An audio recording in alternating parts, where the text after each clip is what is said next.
Straight ahead on News 10 NBC, the state's attorney general is taking aim at zombie houses. The AG, along with officials here in Rochester, are pressing for banks to maintain homes that have been abandoned through foreclosure. The full report coming up. And if it's not raining where you are right now, it will be soon, dragging some showers on live Doppler 10, but a little bit of embedded thunder as well. I'll let you know how long they'll last. News 10 NBC at 6 is next. This is WHEC TV, proudly serving Rochester. News 10 NBC starts right now. You've probably seen them around town, abandoned homes, creating eyesores in communities across Rochester. Now there's a push to get something done to take care of these properties. Some people are calling them zombie properties, homes and buildings that have seen better days, now sitting vacant with boarded up windows and overgrown lawns. Good evening, I'm Jennifer Mobilia. City officials say these homes are a hotspot for crime and something needs to be done with them. Now state officials are stepping in. New tonight, Rachel Spots is outside one of these zombie properties. She joins us live along Quincy Street. Rachel? Hi, Jennifer. Take a look behind me. This is just one of the so-called zombie homes here in Rochester. As you can see, it's been sitting vacant for quite some time. The grass is overgrown. Weeds are starting to take over, and the house is all boarded up. But aside from being an eyesore, city officials say properties like these pose a serious threat. Abandoned due to foreclosure. They're called zombie properties, and they're a growing problem in Rochester and around the country after the economic downturn years ago forced thousands of people out of their homes. Now officials say we're paying the price. City Commissioner Dr. Delmaniah Smith says these properties force neighborhood property values to plummet, plus they're magnets for crime, including vandalism and even arson. We've had homes that have been vacant that people have been living in that have caught fire. And so clearly from a standpoint of not just fires, but from illegal activities, of homeless individuals living in the homes, and just vandalism. This is a concern for us, so it's something we definitely have to find a solution for. And that solution is in the works as we speak. Attorney General Eric Schneiderman is launching a statewide initiative to combat the problem. Part of the plan will require banks to maintain all foreclosed properties if they become abandoned. You'll hear more about the initiative tonight at 11, plus hear what neighbors are saying who have to live next to these homes. Jennifer? Rachel Spots live in Rochester with our report tonight. Thank you, Rachel. Time now for a quick look at the News 10 NBC forecast. Your hometown weather expert, meteorologist Josh Nichols, joining us. Josh, it looks like our gardens are finally getting some rain, as we saw in Rachel's live shot there. Yeah, and you know, the ground has been really thirsty, Jen. We really needed some rain, and we're getting some right now. So some good news, a little sun, a little rain.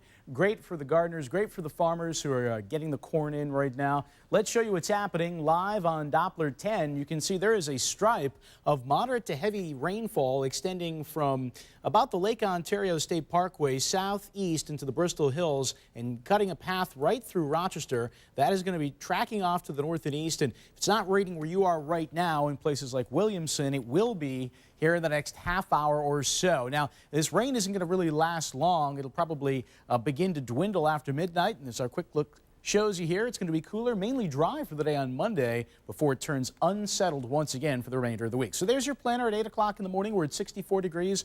A lot of clouds around to start the day. Might see a few breaks of sun from time to time during the course of the afternoon, but it's going to be a lot cooler for tomorrow. 71 at the lunch hour. We're closing in on the mid-70s at 5 o'clock. But there is some summertime warmth to be talked about for the rest of the week. We'll talk more about that in the full News 10 NBC forecast coming up in just a few moments. Jen?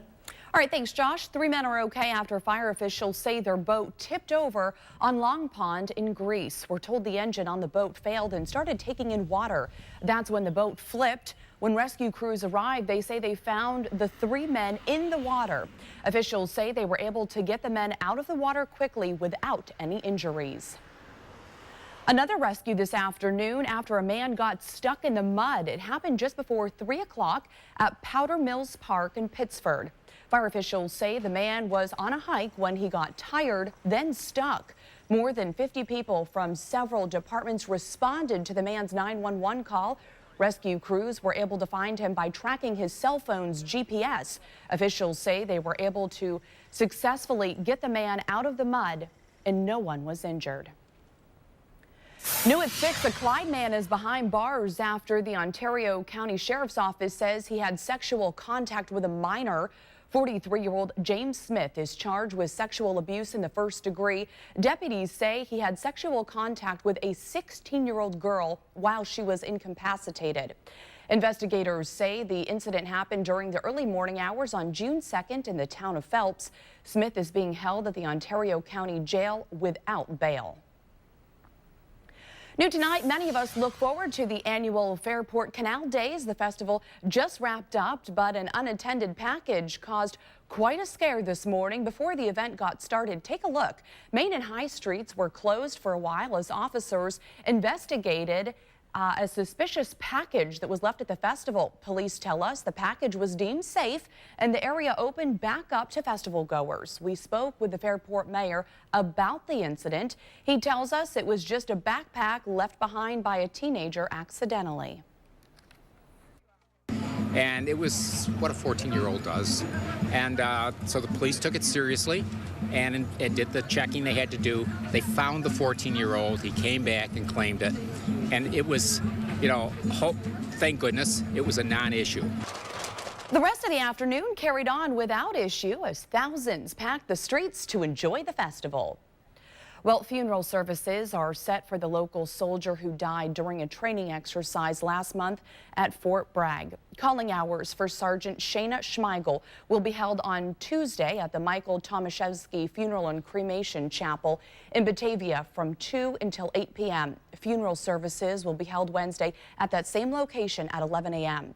According to a report, the type of parachute Schmeigel used during the exercise had been suspended and linked to a death in 2011. However, it was reinstated after a study found it to be safe.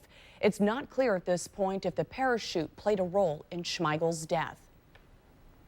Commemorations marking the 70th anniversary of D-Day are coming to a close. Today, huge crowds watched a massive paratrooper drop. Nearly 1,000 paratroopers from several countries dropped out of the sky over Normandy.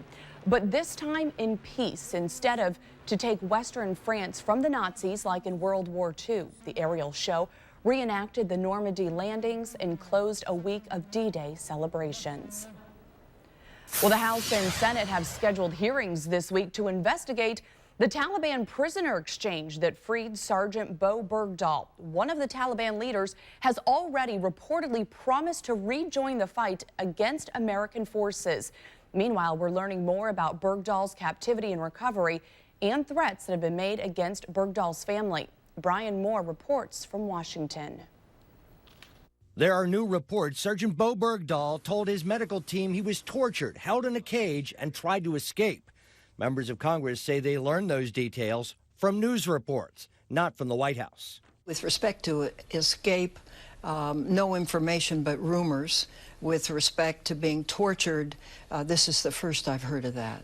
It's going to be very difficult to validate, but that's not to say they're not absolutely true, but we weren't there. Members of the House and Senate are holding hearings this week, furious they weren't consulted on the trade of Bergdahl for 5 Taliban leaders.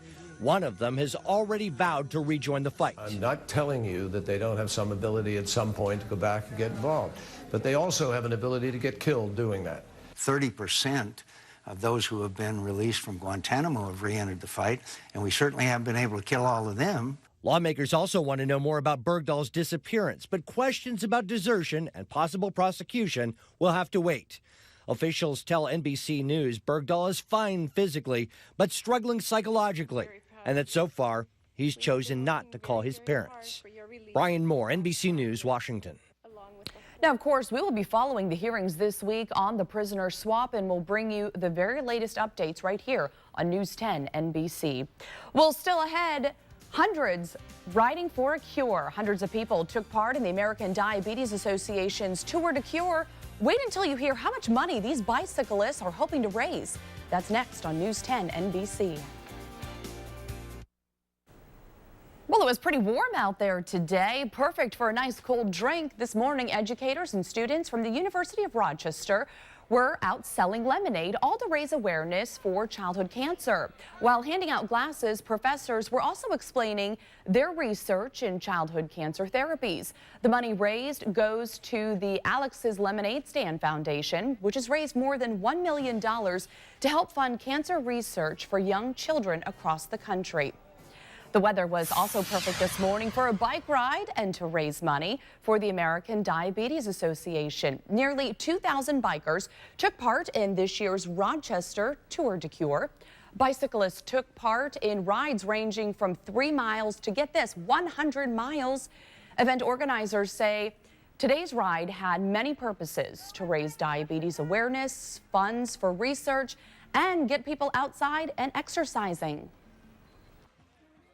Anyone you talk to knows someone who has diabetes, so the relation to our cyclists is just, it's overwhelming with the number of people. And if you can look out here today and you see the cyclists riding, who are wearing those Red Ryder jerseys, those red jerseys, shouting "Go Red Ryder." That's why we're here today. It's to make a difference and to support our loved ones living with this disease. Event organizers say they hope to raise more than $1 million today. Last year, they got pretty close to meeting that goal, making the Rochester Tour de Cure the 5th largest in the nation. And Josh is back with a preview of our forecast. Hi, Josh. Yeah, hi, Jen. A little flash and a little splash. We have some showers and a little bit of thunder taking place right now across the area, but nothing severe, just garden variety type stuff. We'll track it all and talk about the rest of the week in the full News 10 NBC forecast next.